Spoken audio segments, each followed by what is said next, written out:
Everyone sees Super Mario Bros. As a classic NES game, and despite the game's age, it's a timeless title that can be fun for just about anyone. And how can it not be true? I mean, Mario has sold over 60 million units over the course of its life, and you can't go down the street without someone who doesn't know the Italian plumber.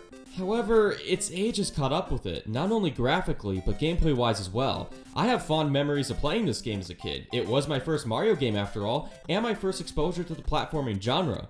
Playing it again recently has washed away some of the nostalgia though, and more frustration started to show itself. This made me want to take a look at what made this game so special back then, as well as what no longer works. This isn't just about the original, but every mainline Mario game Nintendo has ever made. Welcome to part 1 of the Super Mario Anthology series.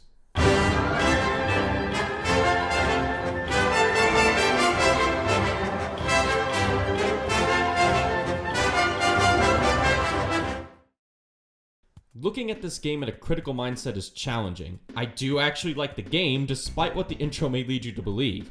Nostalgia is a powerful force though. It can blind us to the flaws of our favorite games as kids. But that begs the question, what made this game in particular show its age compared to Super Mario Bros. 3 or Super Mario World? Well, let's start with the story, and honestly, it's not a flaw with the game. Sure, some NES games are more story-focused, but it's fine considering this is an NES launch title. And compared to other Mario games, it's as simple as it ever was. Mario must save Peach from Bowser. But that's not the main focus of the game. Instead, its focus is around the gameplay. It's simple. The game only requires 3 buttons to play: the D-pad, A button, and B button. If it wasn't obvious, the D-pad allows for movement, A is for jumping, and B performs special actions. For example, when the B button is held down, it allows Mario to sprint instead of doing his normal walk. While Mario is powered up with the Fire Flower, he'll be able to fire projectiles. Speaking of power-ups, it's the most iconic aspect of the Mario franchise, even if the 3D outings either don't use them or don't use them well at all. Since this is the first game, there are a total of 3 power-ups. The Super Shroom, which allows Mario to take an extra hit, the Fire Flower grants access to a projectile attack, and the Starman gives Mario invulnerability. This simple gameplay allows for simple level design. For the most part, they're pretty linear, which makes it fun to run through the levels as fast as you can. Specifically World 4-2 and 2-3. The simplicity makes it easy to teach newcomers about the game's mechanics. World 1-1 teaches the player how enemies can be beaten by either jumping on them or using the Fire Flower. Later worlds will throw new enemies in the mix, which can only be defeated in certain ways. The enemies that can't be jumped on are pretty obvious due to their designs.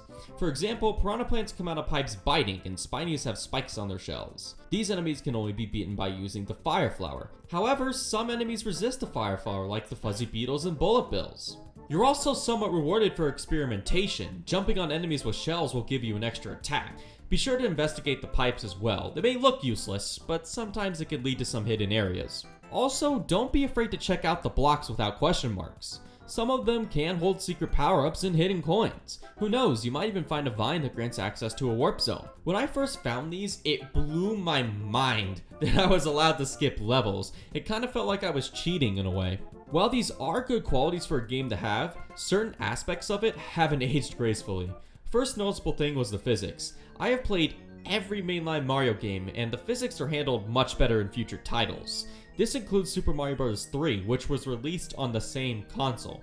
It's more about momentum, which is fine, but this can lead to frustrating deaths. It is very hard to correct yourself after a jump, so if you make a mistake, you're dead. Plain and simple. These physics, combined with the worst enemy in any Mario game, makes it unbearable. Meet the Hammer Bro. Its pattern is random and it makes it hard to predict.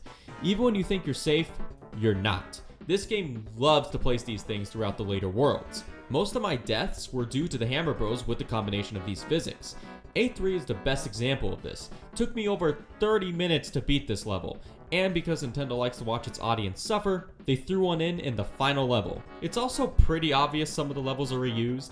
Take the castle levels as an example. Worlds 2, 4, and 5-4 are designed the same, but in 5-4, extra fire bars are added. Same goes for 1-4 and 6-4, except in 6-4, fireballs come shooting out of the lava. This also happens with the regular levels. 2, 3, and 7, 3 are the most obvious, with the main difference being Koopa Troopas laid out along the bridges. A little off topic, but there are only 2 water levels in the game. I understand why all of these decisions were made, because it is the first game, but it kinda comes across as lazy to me. Why couldn't they make more water levels? Why couldn't they make entirely new levels to replace reused ones? I guess it's budget reasons, which is understandable, but again, it sticks out by today's standards. Now, even after all these complaints, would I still recommend the game? No, but I will give credit where credit is due. While Mario may not be the main reason video games are around today, it certainly helped propel the industry to where it is today. The problem is, there are plenty of Mario games nowadays that are better, even on the NES itself. If you've played any other Mario game and enjoyed it, play this game. It gives you a good idea on how the plumber got his start. But what do I know? I'm just some guy on the internet who decided to make a video series about one of his favorite video game franchises. Promise it won't all be negative, but next, we gotta take a look at Super Mario Bros. 2. But that's what they want you to believe.